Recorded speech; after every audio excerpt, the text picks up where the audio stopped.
Hi, and welcome back to another Paper Pioneer Live. My name's Old Emo Dave, and I'm here with Jay. Hello.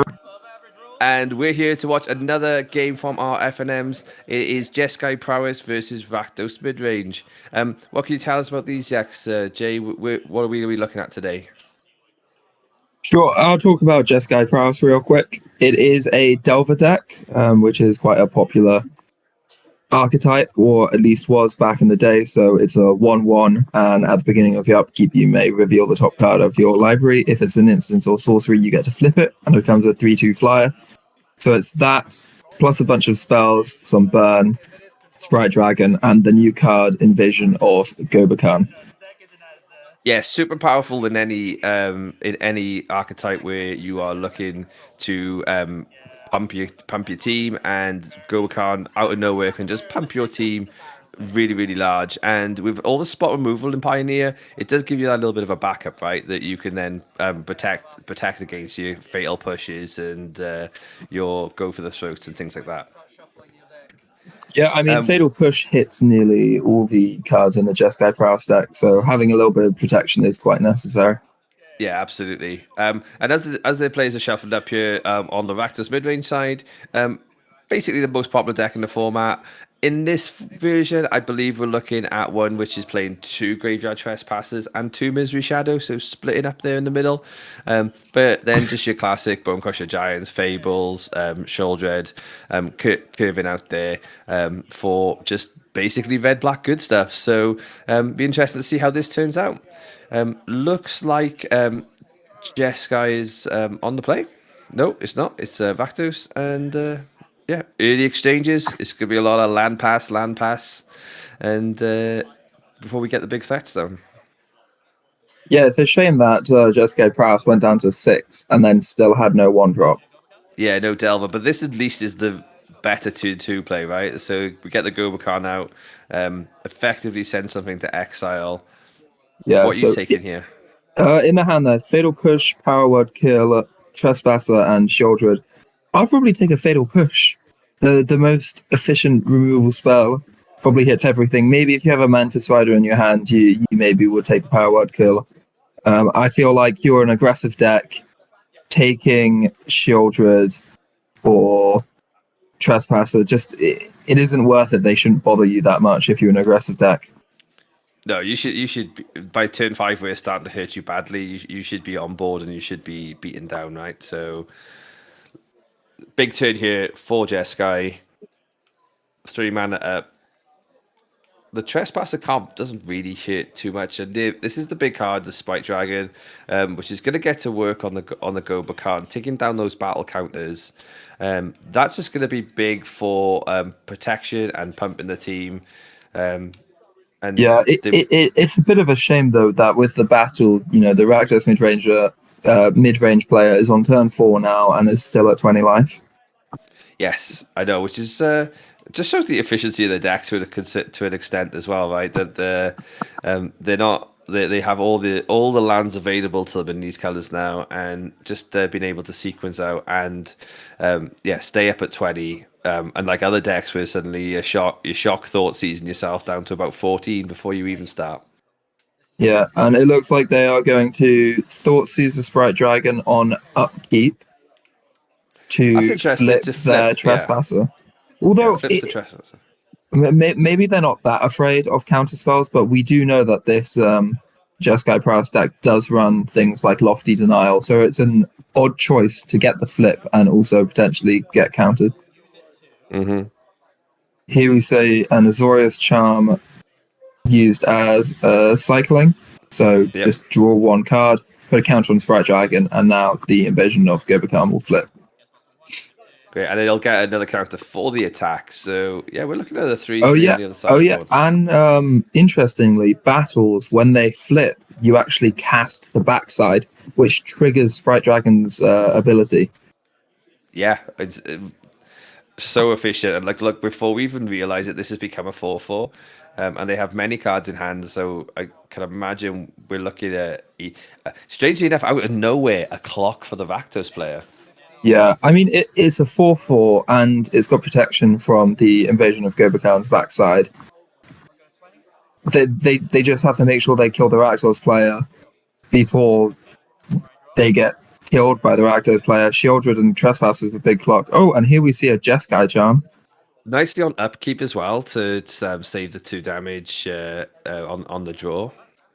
So been some really efficient plays on both sides here, in relation to like timing things in upkeep to make game states change. But then now we're down to 15-15 each. It's a little bit of a race.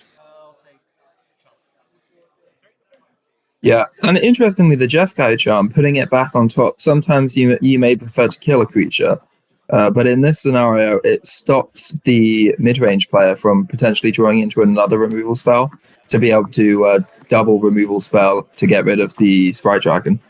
Yeah, and looking at it as well, like, and how big the Sprite Dragon's gone. I don't think they would have minded Shieldred coming back straight back down, because they would have just had 2 turns and killed them, which I think the Rakdos player kind of understood that and went a little bit wider, because the Trespassers can start to do work to graveyards and then also flip. But look at this. This is a 7/7.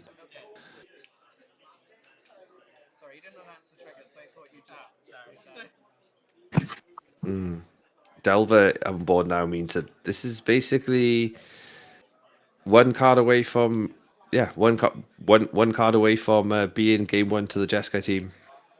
Yeah, and there's a lot of in the Jeskai deck. A Lightning Strike, a play with fire off the top can make some difference, or a Boros charm. Oh, good old Boros charm. I've actually seen it come back in quite a lot of decks. So we've seen it in on the recent regional championships in Athens, making a comeback in humans of all things.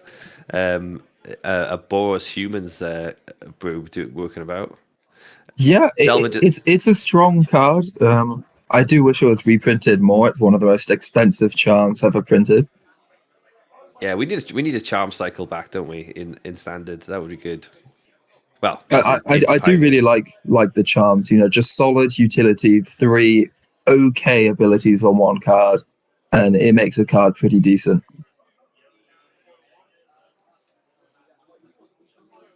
So they choose to chump with their Delver, presumably to stop themselves from immediately dying to Misery's Shadow. Oh, and here we see it, Boros Charm. Yeah. And that should be game, because Boros Charm deals 4 damage. Wow. Yeah, pretty much well sequenced all the way, and after a disappointing turn 1, Jeskai just caught back up. Any changes you think you would make here on the sideboarding? I'm not sure on either player's sideboard. I presume the Jeskai deck probably has some protection spells like Slip Out the Back, Shore Up, some things like that they may want to bring in. And in the Rakdos mid-range player, well, their sideboard's really not built for a deck like this. I'm really not sure what they bring in. They may bring in a Braids just for more removal, just because it's really important for them to have just more removal so they can, eat through the first one. And then maybe Sweepers, something like Extinction Event. Yes, because the Rakdos deck is tuned more for like sort of like competitive play, and in current competitive play meta, you're not seeing this sort of like Delver or almost or like 1 creature, 2 creature, like even like Aura style decks around. So they've dropped like Shieldred's Edicts at the moment and play more like Power Word kills and go for the throat. So yeah, it'd be interesting to see how they cope going to the game 2. Yeah, and there is no play 1 from either player again. I would presume that the Rakdos mid-range player will have taken out Thoughtseize to some extent. So that's maybe why we haven't seen it turn 1. You can imagine that, right? And there's another invasion again.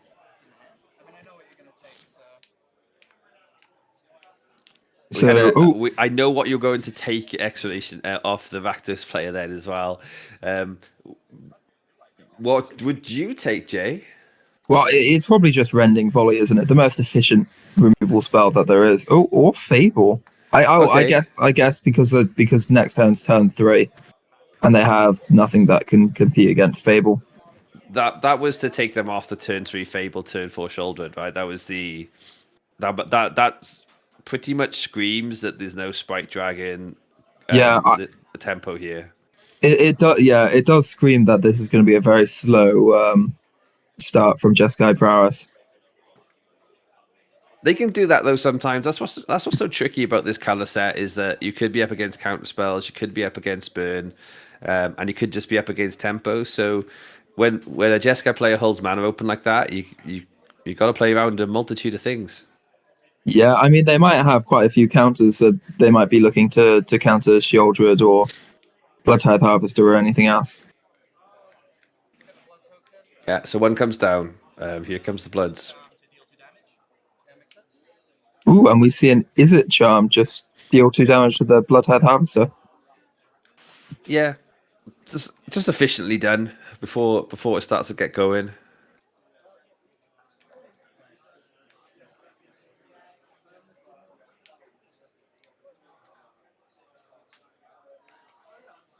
For a 20 land deck, the Jeskai deck sure is drawing a lot of lands. This is the definition of Alexa. What is a flood? And we've just seen it. Yeah, five lands, impressive. And another impressive thing is, despite there being 4 shocks in this Rakdos deck, no damage taken on turn 5. Yeah, this really does not look good for Jeskai Prowess. They really need to do something. Oh, an end step Brazen Borrower is quite good, but then that obviously gets Rending Volley. And I believe that is the first. Ooh, that should have been a pain there. They should have taken 1 for the Sulphurous Springs. That is true, yeah. Because that is, yeah, they only have 2 red sources and they already used 1 on the Bone Crusher Giant.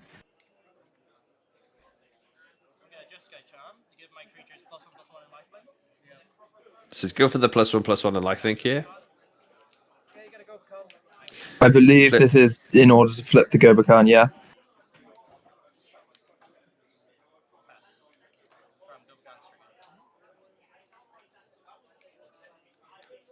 I believe there was a missed counter on the Sprite Dragon there. I was going to say, ironically, for the one damage missed on the pain land, they've now lost 1 counter because they should have got 1 on cast. Yeah, I think they got 1 on cast, or maybe, yeah, they should have gotten 1 on cast and then 1 at the end step from the Gobakhan trigger. So they missed 1 of those.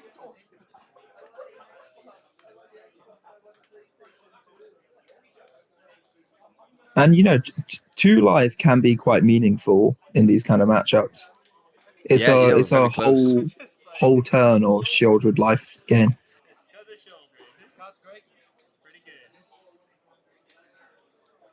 I wonder if the Prowess deck is playing any Valorous stance on the sideboard. Personally, that's what I would try to be running in the sideboard. You know, a solid protection spell, but can also remove, you know, a problematic creature like a Sheoldred.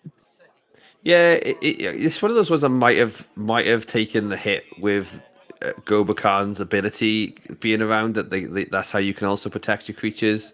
But it is also solid, and it would also be a good choice. Figuring out the clock, I think there, because you know if they have to take 2 damage off Shouldered and Bone Crusher, 8 damage off Shouldered and Bone Crusher, they go down to. They go down effectively 10 because of the upkeep on the draw. So yeah, and there's a Hive back there which can deal 3 damage as well. So that would be exactly lethal. Oh yeah, it would have been lethal if they'd have let them struggle the team. At least this way, there can be a block on the a block on 1 creature. Maybe sack the Gobakhan to keep the Spirit Dragon alive. Yeah, I reckon there may be something like block something with a Sprite Dragon, kill the other thing with 1 of the spells in their hand, sack the Gobakhan.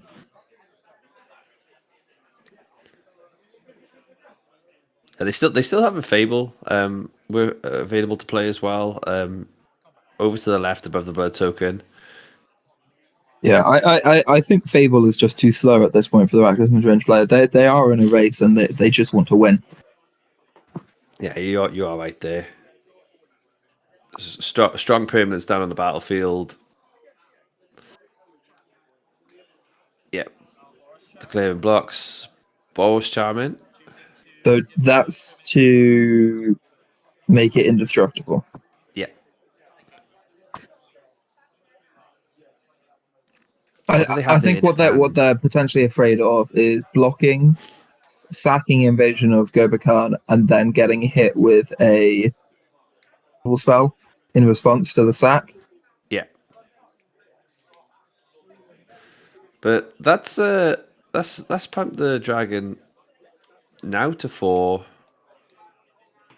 This is a cast of another Bone Crusher.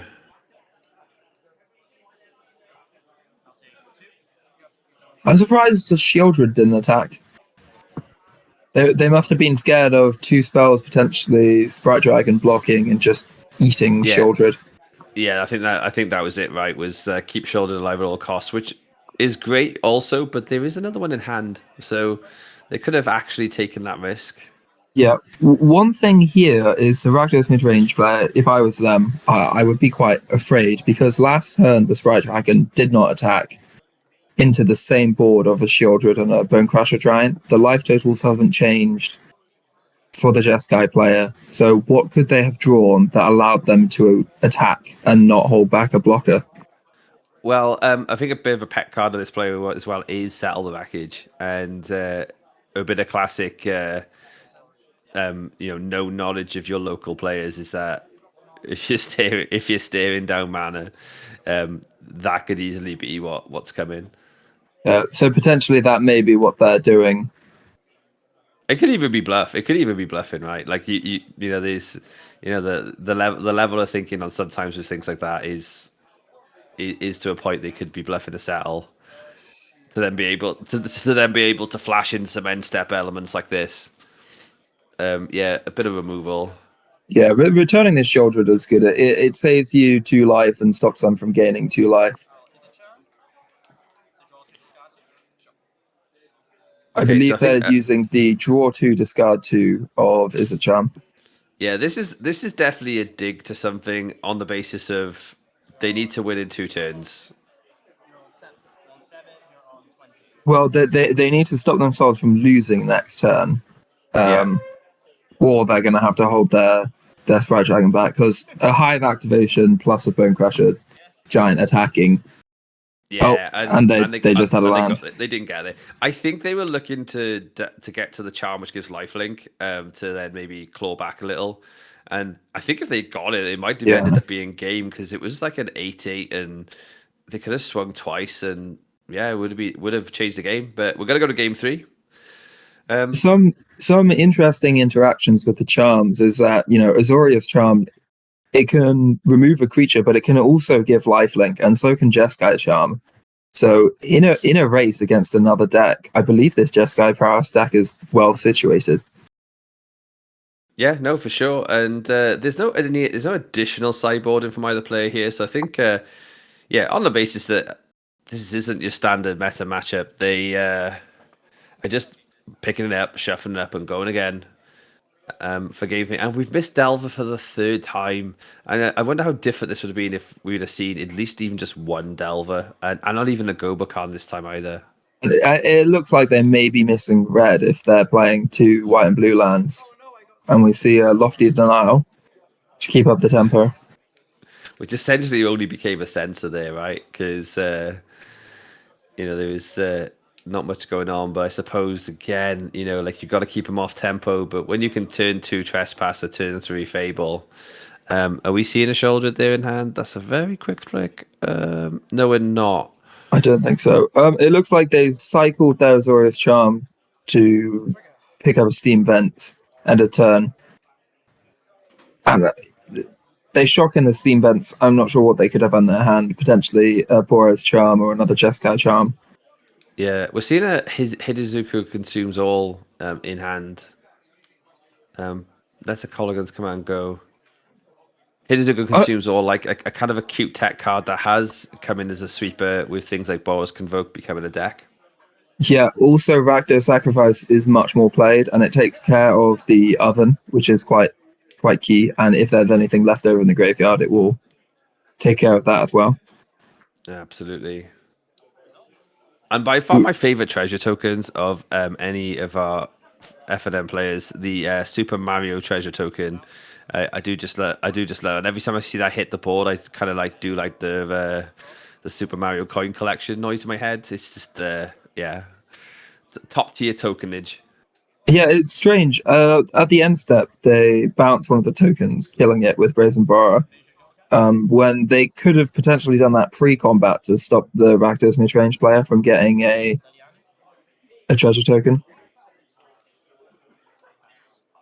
And yeah, at this point, I feel like you might have to take Liliana because your opponent already has a lot on the board, and they won't mind discarding cards. Whereas, as a Jeskai player, you need to keep all your cards in your hand. Yeah, and you're only dropping 1 or 2 permanents at a time, right? So you're not getting back on board if you let Liliana resolve. How's Extinction Event going to affect things here? Because Gobakhan is Gobakhan. So we got 2. So Delver's 1. We got Spike Dragon at 2. Mantis Rider at 3. Yeah, Extinction Event is quite good because it gets around Hexproof and Indestructible. So that's probably why it was brought in. But here they don't need it. Though they clearly want it because I don't think they rummaged last turn with Fable. They didn't discard anything to draw.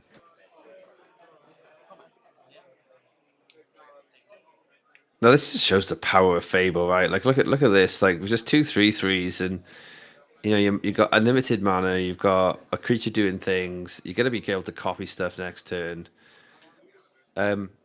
Yeah, I mean, I don't know. I don't know where the comeback mechanic is here. Okay, so a Brazen Borrower into Fatal Push into Snip out. Okay, into Power Kill, and they might just scoop here. That I think that could have been where they thought they were going to come back. Oh, this looks like some kind of Dal, probably Treasure Cruise. Yeah, yep. It is Treasure Cruise. What are they looking for? Just permanence. Yeah, look at the actions there. Looks like a whiff. Well, that's a real shame. I feel like the Jeskai Prowess deck it doesn't seem consistent enough. Maybe it just got very unlucky from what we saw. But no turn one play in any of the games is quite rough. Yeah, and Rakdos is just like we say, Rakdos good stuff, right? So again, when Fable resolves and gets to do a thing, it's very hard to come back. But nice to see a variation on decks and a variation within the format. Yeah, Rakdos does its thing once again. Agreed. I mean, game 3, you can just see how powerful 2 unanswered Fable of the Mirror Breakers are. That's 4 creatures eventually on the battlefield, loads of treasures.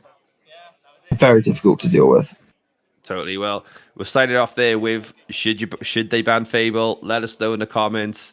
It once again did its thing and made this deck get home over the line. Thanks everyone for watching, and don't forget to like and subscribe.